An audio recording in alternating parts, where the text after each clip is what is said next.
Hello, everybody. Welcome to the movies.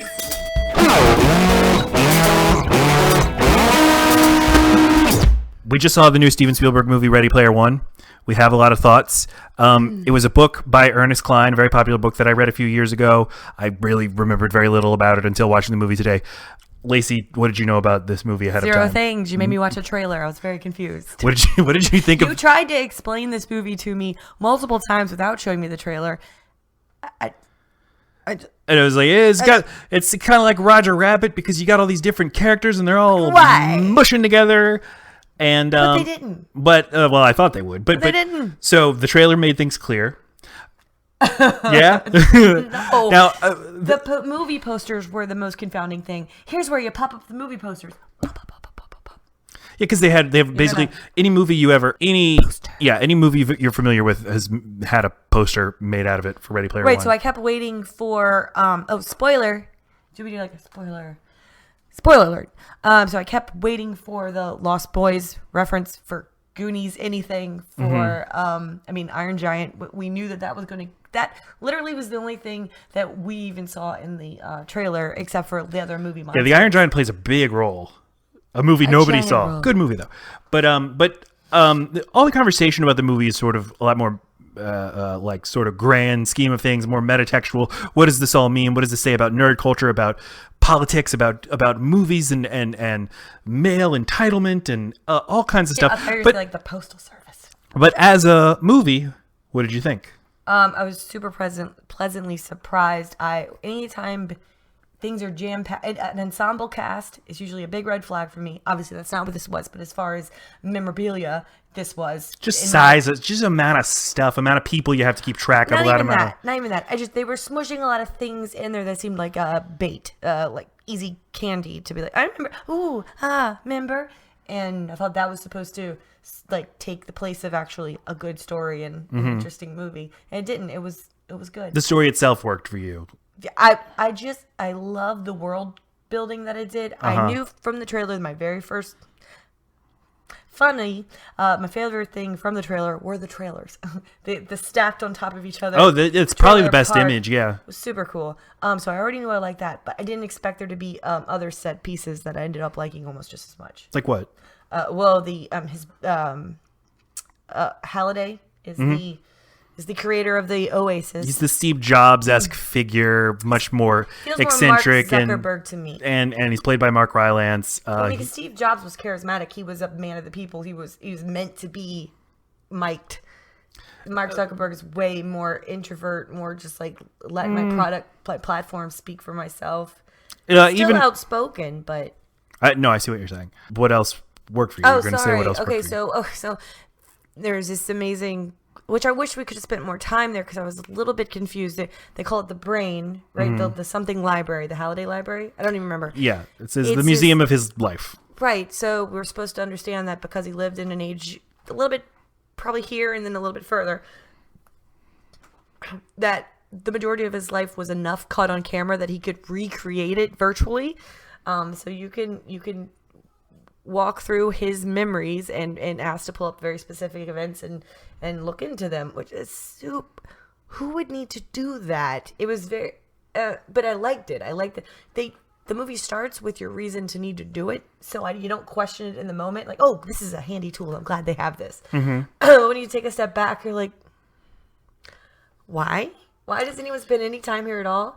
But when you walk in, before they get to the museum curator needy part, there's just windows and walls and halls and it's a giant arcade. So I thought that was going to be his brain. His brain is the arcade. So when they say that you're going to go into his brain, I just like the idea of the different compartments of his brain being a different video game. But then that never ends up being a thing. Yeah, and the thing that ultimately helps Parsifal solve the mystery is figuring out something about Halliday's personal life, not something about one of the video games he loved or anything. It's it's like Citizen Kane. It's love. It's Rosebud. But still, even say Rosebud in this movie. But you still have to have a knowledge of his games, like the zombie game, to advance through the levels that he creates. Yeah. Okay, so should we say the premise I don't know. He's a rich guy. He invents the Oasis, which is virtual reality internet in which you can live. It's full of references to the things that he loves. Why does he do it? Because he wants to build a new open source internet. No, but why does he? No, they. What do you mean? Because don't you think it's important that he builds this at a time when the world has. Right, it's a dystopian future in which everything sucks. Great broadband. Wars and famine and hunger, and the economy's gone to hell, and the only thing people can do for fun is to live in this virtual reality. A fascinating idea, especially when, people are dropping out of the labor force and spending a lot of time playing video games. It does have a lot of resonance with that, and opens questions about, like, is it so bad to live in a virtual world if you can find happiness there that you can't find in the real world? Every time though this has been brought up, like maybe like in WALL-E or there's an Avatar. I don't know. There's different times when it has been brought up that you could live completely virtually. And I don't mean The Matrix. This is another one I can't think of. Mm-hmm.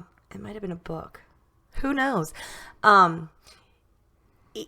You get the idea that the rest of your life has already been set up, like the government has already taken in consideration that you're going to be a person with a screen on your face, and that's it. You're going to live that way. So you don't question where are they going to get food and when do they poop and when. But this is an interesting balance of no, they have a complete other life that they have to make time for the Oasis. Sure. They have to make money to be able to go back into it.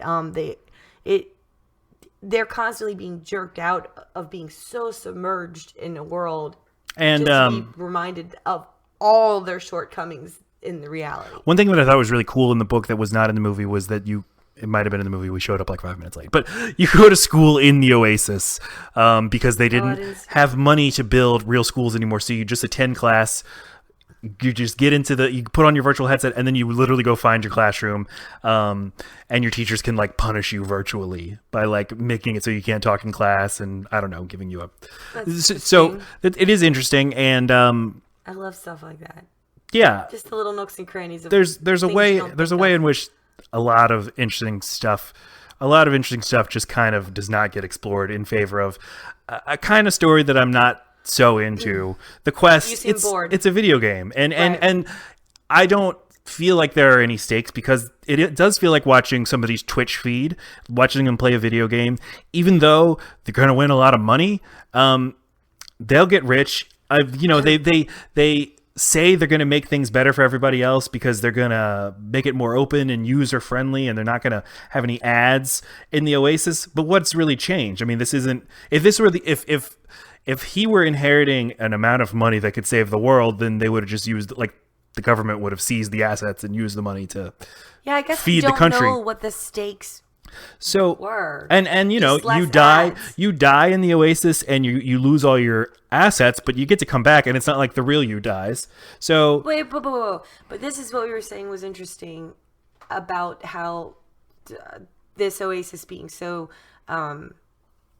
their lives, the fake and the real world being so merged, is that they spend a ton of their real life money for upgrades and for armor, for suits, for weapons, for things that actually make them bigger in hopes of winning different challenges that are set up in hopes of winning real money. So the more, it just seems like a perfect setup. It's like scratch tickets for like the lottery.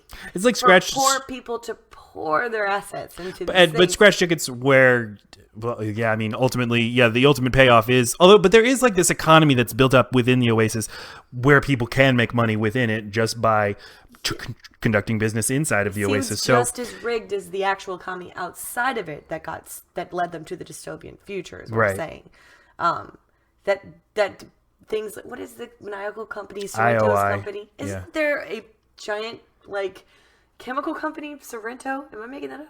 Monsanto. That's it. That's the one. Yeah. But it's interesting. They clan up, which means they just take in the most skilled gamers, and they just farm and make, because they have enough money to buy all the upgrades, to supply all the weapons, and have the best technology and suits and the best conditions, and just sheer numbers. they still stack the deck in their favor. The virtual life is no more fair than their actual life. It's a brilliant illustration of a philosopher Robert Nozick's experiment that you start in a condition. You can start where all conditions are equal, and still inequalities will naturally occur. So this movie is a very Nozickian movie, if you think about it. I just did. I thought this movie was fine.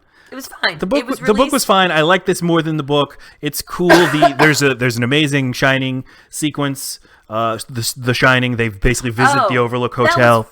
I love the hotel, and I love the movie theater. I love the idea of entering movies via the movie theaters that look like that. The big marquee. There's a way in which this is very much like visiting a theme park.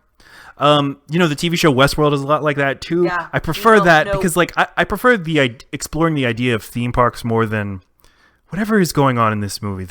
The absence of stakes and the absence of real ideas about what all of this means doesn't really do it for me, but it looks great. It's interesting. I'm usually the one bringing up the stakes, which you're going to hear a lot of that word when we do our Beavis and Butthead frickin' episode. It's Beavis and Butthead. Like what? I don't care. You're visiting it for stakes? I don't need your help on this. Our podcast normally is kind of about questioning why we have nostalgia for things. If we visit them with an open mind as adults, with somebody who has never seen the thing that we love, doesn't have that touchstone, they have to see it just with their fully developed brain. What are they going to think? And then what is that going to do to how we think of the thing? Right. And this movie's kind of like, no, celebrate everything that you love, that you loved when you were a kid. Love being a kid. It was all awesome, and hey, now it's going to make you money. They even wear acid wash jeans. I've never. Wait a minute. I wanted to ask you because I think we're the same. Do you have any interest in seeing the characters from all your favorite movies meet each other? But that didn't happen. It did. I mean, they made you think it was. That was the promise of what was going to happen. Yes, it doesn't really. Yeah, but no, I have no interest. And then they have like quirky, knowing looks and exchanges that only an insider would know. Now what? Boring. I mean, I think that there's so many video games where that happens, but there's a way that it just feels like a kid playing with toys. I am certain there were tons of references that went completely. Sure. I'm not a gamer person except for Minecraft. What's up with that? I don't know. So like there was even a couple of moments. We went to a matinee on a Wednesday, so there were a couple of moments when the very little audience went, "Oh!" when a character appeared. I'm like, yeah. No, that looks robotic. I recognize the DeLorean, and that's it. Oh yeah. I mean, I like. Pleasantly surprised. But I don't think I'll ever think about it again. I think it's interesting. This movie made decent money at the box office, at the domestic box office, but it looks like it's gonna make like $100 million and kind of go away. Like it's not going to be the giant blockbuster that Spielberg wanted. And I kind of think that the industry we've built around nostalgia is at a tipping point. Yeah. In a few years, we're going to look back and say like, wow, like we were really going extreme. Like Stranger Things is great, but I think it's great because we like those characters. Oh yeah. I mean, all the like, hey, let's recreate the wonder and mystique that we felt about the Spielberg movies of the 80s, the TV sitcoms on ABC Friday nights from the late 80s, Roseanne and Full House, and everything that's coming back. Like we're going to be like, what were we doing? Like what? When you see an old piece of gum and you think that's got flavor in it, and then it doesn't. I think. I'm just. Yeah. There you have it. I've never done that. So if you enjoyed this video, please subscribe on your YouTube thing. Hit that thumbs up, and go ahead and subscribe to us, Load Bearing Beams, on iTunes. We're beaming with gratitude for your future subscription to our movie podcast. And you get plenty of that with your thumb up. I apologize.